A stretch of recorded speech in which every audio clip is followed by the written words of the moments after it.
Hello everyone, welcome to AK academy once again. तो पिछले video में हमने कुछ प्रीवियस ईयर क्वेश्चन सॉल्व किए थे और हमने सारे कॉन्सेप्ट को समझा था, सारे फार्मूलेज डिराइव किए थे। Now it's time to start with something new actually, right. So now let's begin with topic. तो अब हम बात करने जा रहे हैं एक्टिविटी की। तो एक्टिविटी क्या होती है और हम बात करेंगे इसमें आयनिक स्ट्रेंथ की, है ना। उसके बेसिस पे जो भी क्वेश्चंस पूछे गए हैं वो भी हम सॉल्व करने वाले हैं। तो ध्यान से देखिए पूरे वीडियो को, कॉन्सेप्ट को अच्छे से समझने के लिए। तो एक्टिविटी क्या होती है किसी सॉल्यूशन की। मान लीजिए मैं आपको एक सॉल्यूशन देता हूँ 1 मोलार का, राइट। आपको मैंने 1 मोलार का अगर सॉल्यूशन दिया है तो अगर उसमें इलेक्ट्रोलाइट प्रेजेंट है, अगर वो कंप्लीटली डिसोसिएट नहीं हो रहे हैं तो हो सकता है उसका जो कॉन्सेंट्रेशन हो, इफेक्टिव कॉन्सेंट्रेशन उसका 1 मोलार नहीं हो सकता है 0.9 हो सकता है, 0.99 हो सकता है, लेकिन हो सकता है वो 1 नहीं हो। तो किसी भी सॉल्यूशन का जो इफेक्टिव कॉन्सेंट्रेशन होता है उसी को हम बोलते हैं उसकी activity, right. I hope you understood this. तो किसी भी सॉल्यूशन की जो एक्टिविटी होती है that is the measure of effective, this is the effective concentration, right. Effective concentration को ही हम बोलते हैं एक्टिविटी। नाउ एक्टिविटी कोएफिशिएंट क्या होता है। अगर हम बात करें एक्टिविटी कोएफिशिएंट की, सो ये क्या होता है, this is the ratio of, यहाँ पे हमारे पास जो होता है इफेक्टिव कॉन्सेंट्रेशन, ये अगर effective concentration divided by the actual concentration या मेजर्ड कॉन्सेंट्रेशन, राइट। जैसे यहाँ पे अगर मैंने बात किया 0.9 है ना, इसका 1 मोलार है, तो इसका जो रेशियो होगा उसी को हम बोलेंगे एक्टिविटी कोएफिशिएंट। तो इसको बोलते हैं activity coefficient, right. So this is called as the activity coefficient. Actually होता क्या है, जो भी हमारे पास आइडियल सॉल्यूशन होते हैं वो डाइल्यूटेड होते हैं, राइट। तो अगर हमारे पास आइडियल सॉल्यूशन है तो उस केस में ये हो सकता है कि उसमें जो भी इलेक्ट्रोलाइट प्रेजेंट है वो क्या है, कंप्लीटली डिसोसिएट हो रहे हैं, राइट। उसमें जितने भी आयंस हैं वो पूरे के पूरे एकदम अच्छे से डिसोसिएट हो रहे हैं। बट अगर हमारे पास कोई भी कॉन्सेंट्रेटेड सॉल्यूशन है, अगर हमारे पास नॉन आइडियल सॉल्यूशन है, तो उस केस में क्या होता है, हो सकता है उनका डिसोसिएशन 100% ना हो। इसके लिए हमको ये टर्म की ज़रूरत पड़ती है एक्टिविटी की, right. So we define the concentration in terms of activity and that is what, that is the effective concentration. I hope you understood this. तो अगर हमारे पास ideal solution है तो ये जो आप देख रहे हो gamma, ये बराबर होगा 1 के। For the ideal solution gamma is equal to 1, but for non-ideal solution gamma is less than 1। मतलब हमेशा जो concentration होगा वो 1 से कम ही होगा, right। 1 से कम आई मीन कि जो भी उसका इफेक्टिव कॉन्सेंट्रेशन है वो एक्चुअल कॉन्सेंट्रेशन से कम होने वाला है, राइट। तो नॉन आइडियल के लिए ये केस है। अब हम बात करें अगर हमारे पास कोई सोल्यूशन है, मान लीजिए यहाँ पे गैमा क्या है, gamma is equal to what, effective उसका कॉन्सेंट्रेशन सोल्यूशन का ए है और उसका जो एक्चुअल कॉन्सेंट्रेशन है वो एम है। तो gamma will be equal to what, A divide by M, और A is equal to M into gamma. So this is the formula you have to remember, right. तो आई होप आपको इतना समझ गया। अब हम इसके आगे बात करेंगे, अब हम डिराइव करेंगे फॉर्मूला किसी भी इलेक्ट्रोलाइट की एक्टिविटी निकालने का। तो इसको ध्यान दीजिए, है ना। A is equal to what, m gamma. Now let's consider one example where we have the electrolyte AX and BY। अगर ये डिसोसिएट हो रहा है तो ये हमको दे रहा है XA plus plus YB minus. यहाँ पे ये एक एनायन है और ये एक कैटायन दे रहा है, राइट। अब इसके बाद अगर हम बात करें तो इसकी जो कॉन्सेंट्रेशन है वो M है, इसकी जो एक्टिविटी है वो A है, और इसका जो यहाँ पे अगर बात करें हम एक्टिविटी कोएफिशिएंट की तो वो गैमा है। अगर इसकी बात की जाए तो इसका M प्लस है ना, ये A प्लस है और ये गैमा प्लस है।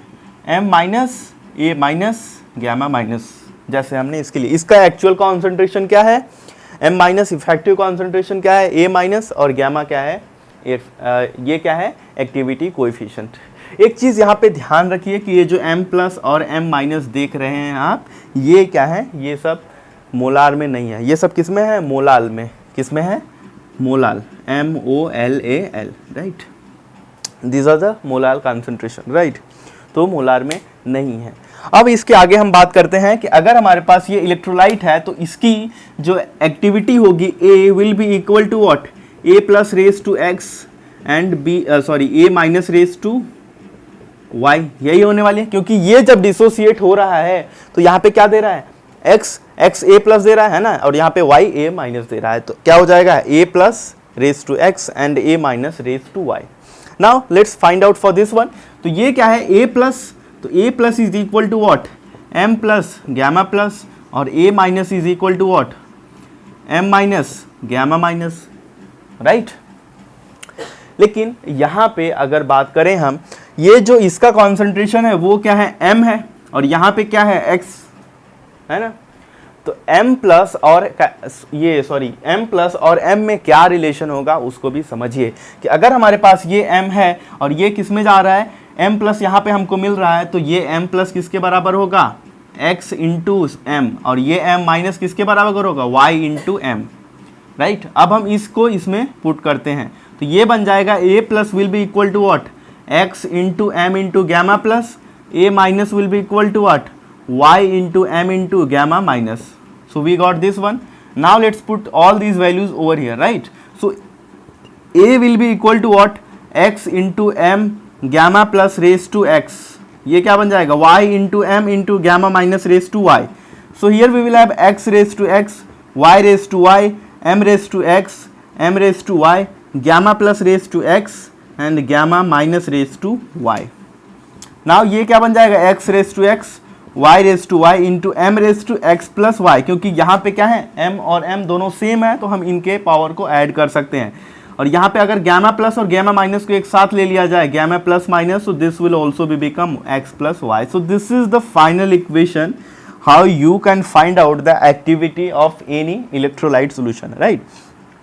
यहाँ पे क्या है, गैमा प्लस माइनस है, गैमा प्लस माइनस को क्या बोलते हैं, यहाँ पे ये हो जाएगा mean molar activity coefficient. Gamma plus minus को क्या बोलेंगे, mean molar activity coefficient, right, या फिर मीन एक्टिविटी कोएफिशिएंट आप बोल सकते हो इसे। गैमा प्लस माइनस मतलब क्या, mean activity coefficient, right. Now यहाँ पे m जो है ये किस में है, मोलाल में है, और ये x और y क्या है, यहाँ पे इसके जो कोएफिशिएंट है जिसमें ये इलेक्ट्रोलाइट डिसोशिएट हो रहा है।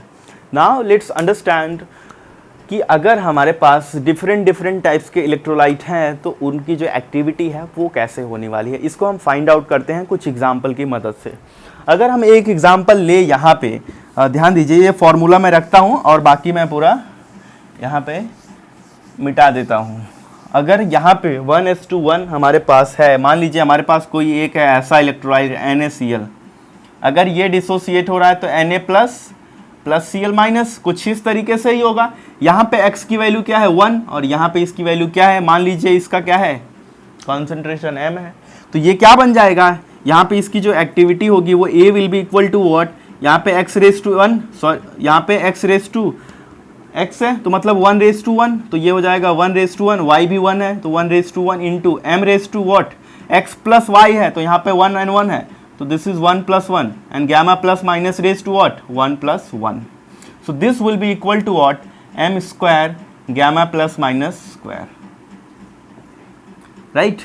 So this is for the 1:1 type of electrolyte. Now let's take different one. हमारे पास दूसरा कोई है, मान लीजिए हमने ले लिया Na2SO4 को। अब ये कैसा होगा, 2Na प्लस SO4, 2 माइनस है, राइट यहाँ पे ये ध्यान दीजिए, यहाँ पे 2 माइनस है, बट इस केस में हमको माइनस से कोई लेना देना तो है नहीं, है ना। देखिए क्या होगा, यहाँ पे मान लीजिए अगर इसका कॉन्सेंट्रेशन m है तो यहाँ पे x की वैल्यू क्या है 2 है, और यहाँ पे y की वैल्यू क्या है 1 है ना, यहाँ पे 2 यहाँ पे 1, और यहाँ पे ध्यान दीजिए अब ये क्या बन जाएगा, x रेज टू x मतलब 2 raise to 2, y raise to y मतलब 1 रेज टू 1, है ना, m raise to x plus y, तो m raise to x plus y बोले तो 2 plus 1, and gamma plus minus raised to x plus y मतलब 2 plus 1, so it will become 4m cube gamma plus minus cube, this one. So this is applicable for the 1:2 और 2:1। अगर हमारे पास दोनों ऐसे ही type के हों तो भी हमको यही सेम चीज़ मिलने वाला है, राइट, क्योंकि क्या होगा कि यहाँ पे फिर ये y की जगह 2 आ जाएगा तो भी चीज़ें सेम रहने वाली है, राइट। तो ऐसे आप निकाल सकते हैं। एक और एग्जाम्पल लेते हैं जिसमें हम लेंगे यहाँ पे AlCl3 का एग्जाम्पल ले लेते हैं, राइट। अगर हम इसको डिसोशिएट करते हैं तो ये कैसा बनाएगा, Al3 प्लस 3Cl माइनस, है ना। तो यहाँ पे ध्यान दो x1 y3, तो क्या बन जाएगा 1:1, 3:3, और यहाँ पे इसका कॉन्सेंट्रेशन हमने m लिया है, तो m:3 + 1 and gamma plus minus raised to 3 + 1. So now this will become 27 m:4 gamma plus minus raised to 4, right? So this is what we got for 1:3 or 3:1. Same you can find out for any kind of electrolyte, but आपको ये चीज़ पता होनी चाहिए कि उसका जो dissociation है वो कैसे होने वाला है, राइट? तो आई होप आपको ये चीज़ अच्छे से समझ में आ गई है ना।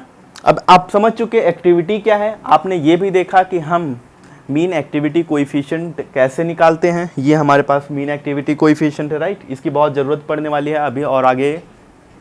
और इसके अलावा हम ये भी समझें कि हम एक्टिविटी और कंसंट्रेशन में एक्चुअली डिफरेंस क्या है। अब हम एक नया टॉपिक स्टार्ट कर रहे हैं जिसका नाम है आयनिक स्ट्रेंथ, राइट? आयनिक स्ट्रेंथ भी बहुत ही ज़रूरी है, उसका फॉर्मूला आपको बहुत ही अच्छे से याद होना चाहिए क्योंकि एग्ज़ाम में क्वेश्चंस उससे आते हैं, कई बार आए भी हैं, वो मैं आपको डिस्कस भी करने वाला हूँ, राइट? तो वीडियो को देखते रहो। नाउ लेट्स सी, तो आयनिक स्ट्रेंथ, आयनिक स्ट्रेंथ का जो फॉर्मूला है वो हम जनरली म्यू से डिनोट करते हैं, which is equal to half summation, यहाँ पे हमारे पास रहेगा summation MI/ZI square, right? So this is the ionic strength where mu is what, mu is the ionic strength. MI क्या है यहाँ पे, MI यहाँ पे है कॉन्सेंट्रेशन, जो आप उसमें MI देखें ना वही सेम चीज़ यहाँ पे है। ZI क्या है, ZI is what, charge on ion, है ना? ये क्या है, charge on ion. Ionic strength है क्या, आयनिक स्ट्रेंथ मतलब जैसे हमारे पास सॉल्यूशन है उसमें जो आयन की वजह से जो इलेक्ट्रिक फील्ड जनरेट हुआ है उसकी जो इंटेंसिटी है, that is what ionic strength, right? Ionic strength का फॉर्मूला आपको अच्छे से याद होना चाहिए, which is mu is equal to half MI/ZI square. अब हम इसके बारे में बात करते हैं, एक प्रीवियस ईयर का क्वेश्चन भी है उसको हम सॉल्व कर लेते हैं और फिर हम आयनिक स्ट्रेंथ के बारे में थोड़ा सा और डिस्कशन करेंगे, और क्योंकि ये काफ़ी ज़्यादा इंपॉर्टेंट है एग्जाम के लिए, राइट? सो वो क्वेश्चन को देखते हैं। सो ये क्वेश्चन है, the ionic strength of 0.1 molar aqueous solution of Fe2SO4 thrice is. ये क्वेश्चन जैम एग्जाम में आया हुआ था और हम इसके बारे में बात करते हैं, आप इसको कैसे सॉल्व करोगे, राइट? तो यहाँ पे देखिए, आप आयनिक स्ट्रेंथ के क्वेश्चन ऑलरेडी आते हैं तो आपको ये बहुत ही अच्छे से समझना है। देखो हमारे पास क्या है, हमारे पास है Fe2SO4 थ्राइस, राइट? अब हम क्या कर रहे हैं, इसका डिसोसिएशन, राइट? अब इसके बाद क्या होने वाला है, यहाँ पे बनाएगा ये 2Fe। अब यहाँ पे इसकी वैलेंसी ध्यान दीजिए, यहाँ पे ये क्योंकि Fe की जो वैलेंसी होती है वो वेरिएबल होती है, मतलब कि ये कभी ये +2 स्टेट में होता है, कभी +3 स्टेट में होता है। तो इस केस में अगर आपको एनायन की वैलेंसी पता है तो you can find out the valency of this Fe, right? तो इसके ऊपर चार्ज क्या हुआ पता कर सकते हैं। तो यहाँ पे ध्यान दीजिए, यहाँ पे कितने हैं, 3SO4 है, मतलब यहाँ पे कितना होगा टोटल, -6 होगा चार्ज। तो इसको बैलेंस करने के लिए यहाँ पे 2Fe है, तो मतलब एक Fe के ऊपर चार्ज क्या है, +3 है। तो यहाँ पे 2Fe3 प्लस SO4, यहाँ पे 3SO4 2 माइनस है। ध्यान दीजिएगा, बहुत अच्छे से समझिए इसको, है ना? अब देखो इसके बाद हम क्या करने वाले हैं कि इसका कॉन्सेंट्रेशन मान लिया हमने क्या है, यहाँ पे दिया हुआ है 0.1 मोलार, है ना? इसका कॉन्सेंट्रेशन दिया हुआ है 0.1 मोलार दिया हुआ है ऑलरेडी। तो अगर ये डिसोसिएट हो रहा है तो यहाँ पे 2 × 0.1 में होगा, बराबर? और यहाँ पे कितने में होगा, 3 × 0.1, है ना? बराबर। अब हमारे पास फॉर्मूला क्या है, mu is equal to half summation MI/ZI square. अब यहाँ पे ध्यान दीजिए, 2 आयंस है हमारे पास, इसका MI क्या होगा, ये होगा, है ना? मान लीजिए इसका M1 है और इसका क्या है, M2 है। तो M2 is this, sorry M1 is this one, Z1 क्या है, यहाँ पे +3 चार्ज है, तो Z1 +3 है। यहाँ पे Z2 क्या है, M2 मतलब 3 × 0.1, Z2 क्या है, -2, बराबर? समझ पा रहे हो? यहाँ पे क्या है, MI/ZI स्क्वायर है, राइट? तो ये समेशन दिया हुआ है, मतलब यहाँ पे हमारे पास 2 टाइप्स के आयन है, तो दोनों टाइप के आयन का क्या, इसका M1 कितना होगा, इसका कॉन्सेंट्रेशन होगा 2 × 0.1, इसका कॉन्सेंट्रेशन 3 × 0.1, इसके ऊपर जो चार्ज है वो +3 है, इसके ऊपर जो चार्ज है वो -2 है। Now let's find out. अब यहाँ पे ये हो जाएगा 1/2।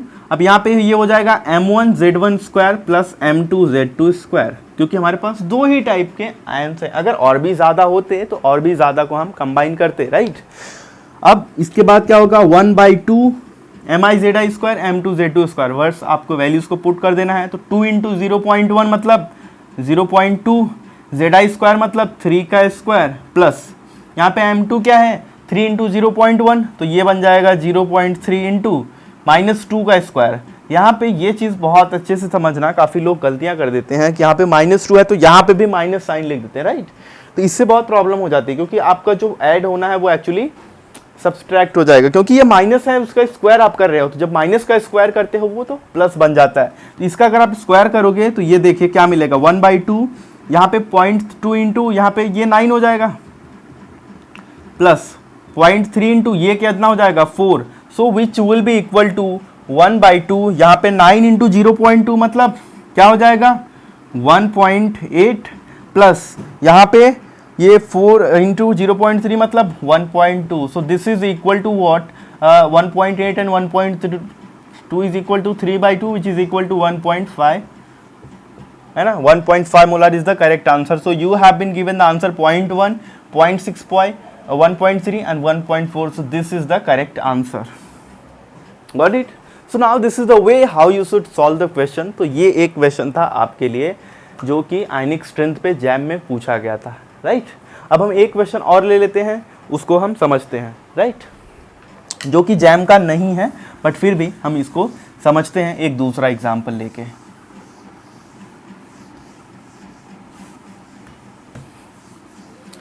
मान लीजिए कि हमारे पास जो है वो AlCl3 ही है ना, AlCl3 ही है, और ये डिसोसिएट कैसे होगा, ये होगा Al3 प्लस प्लस होगा किस में 3Cl माइनस में, इसी तरीके से होने वाला है। सिंपल हम लेते हैं कैलकुलेशन, यहाँ पे हमने ले लिया 1, तो 1 का लेंगे तो यहाँ पे क्या मिल जाएगा हमको 1 ही मिलेगा, है ना, और यहाँ पे क्या मिलेगा 3, बराबर। यहाँ पे हमको 1 मिलेगा लेकिन यहाँ पे मिलेगा 3। अब इसके बाद चार्ज की बात करें तो यहाँ पे मैं लिख देता हूँ m1 इज इक्वल टू 1 और यहाँ पे z1 is equal to what +3, तो यहाँ पे m2 will be equal to what 3 and z2 will be equal to what -1। So now calculate the ionic strength, so mu is equal to half mi/zi square, यही है summation है यहाँ पे, तो ये हो जाएगा इसमें convert 1/2 m1z1 square plus m2z2 square, है ना। तो 1/2 क्या हो जाएगा ये भी, ये m1 की जगह 1, इसकी जगह 3 स्क्वायर, प्लस m2 की जगह क्या करना है 3 और इसकी जगह -1 का square, so this will be equal to 1/2, यहाँ पे ये क्या बन जाएगा 9 प्लस 3, है ना, ये बन जाएगा 12 divide by 2 which is equal to what 6, है ना, बराबर। तो यहाँ पे हमको जो आंसर मिल रहा है दैट इज इक्वल टू 6। तो आई होप आपको ये समझ में आ गया कि कैसे हम आयनिक स्ट्रेंथ कैलकुलेट करते हैं, राइट। अभी हम एक चीज़ और भी डिस्कस करेंगे विच इज़ डिबाय-हकल लिमिटिंग लॉ। देखिए डिबाय-हकल लिमिटिंग लॉ में क्या है कि हमारे पास ये जो गैमा प्लस माइनस है this is equal to what, this is equal to -a z plus z minus √μ। Actually ये बोलता क्या है डिबाय-हकल लिमिटिंग लॉ में, अगर हमारे पास एक ग्राफ है, वो ग्राफ किसके बीच है, वो ग्राफ है अगर ये लॉग, ये अपना लॉग गैमा प्लस मतलब यहाँ पे है log gamma plus minus, log gamma plus minus क्या था मीन एक्टिविटी कोएफिशिएंट। तो अगर इसका लॉग आप लेते हो और इसको √μ के अगर साथ अगर हम करें तो यहाँ पे ये एक हमको लाइन मिलेगी जिसका स्लोप होगा -az plus z minus, so which will be equal to what, इसका जो स्लोप है वो है -az plus z minus, right. ये ही डिबाय-हकल लिमिटिंग लॉ बोलता है और ये फॉर्मूला काफ़ी ज़्यादा इम्पॉर्टेंट है आपके लिए। यहाँ पे ये गैमा प्लस क्या है मीन एक्टिविटी कोएफिशिएंट, यहाँ पे a एक कांस्टेंट है जिसकी जो वैल्यू होती है वो फिक्स्ड होती है, राइट। इसकी वैल्यू आपको दी रहेगी 25 डिग्री सेल्सियस पे ये होता है 0.529 समथिंग, राइट, 25 डिग्री सेल्सियस। और एग्ज़ाम में अगर ये आता है तो ये आपको दिया रहेगा मोस्टली। और यहाँ पे z प्लस क्या है और z माइनस क्या है, z प्लस और z माइनस जो है they are the charge on the cation and the anion respectively. And mu is what? Mu already you know, mu is the ionic strength. So this formula is very important for you, right? तो आप इसको ध्यान में रखिए, आपको activity का formula है ना, एक्टिविटी कोएफिशिएंट का फॉर्मूला, और वो जो आयंस के लिए हमने बात किया कि एक्टिविटी कैसे आप कैलकुलेट करोगे, x raise to x, y raise to y, m raise to x plus y and gamma plus minus raise to x plus y, वो चीज़ आयनिक स्ट्रेंथ का formula half mi, half summation mi zeta square, और उसके अलावा ये भी formula बहुत ज़्यादा इंपॉर्टेंट है, राइट? तो और भी क्वेश्चन जो मिलते रहेंगे हम आपके साथ डिस्कस करते रहेंगे, सारे के सारे प्रॉब्लम सॉल्व कराए जाएंगे। ये वीडियो देखने के लिए thank you so much. And channel को अगर आप देख रहे हो ये वीडियो चैनल पे, तो आप चैनल को सब्सक्राइब करें and don't forget to hit the bell icon, कि वहाँ पे कोई भी वीडियोज़ एंड ऑल आती है तो you will get notified, right? तो अगले वीडियो में हम बात करेंगे किसी और टॉपिक पे, ये टॉपिक आपके लिए काफ़ी ज़्यादा इंपॉर्टेंट था।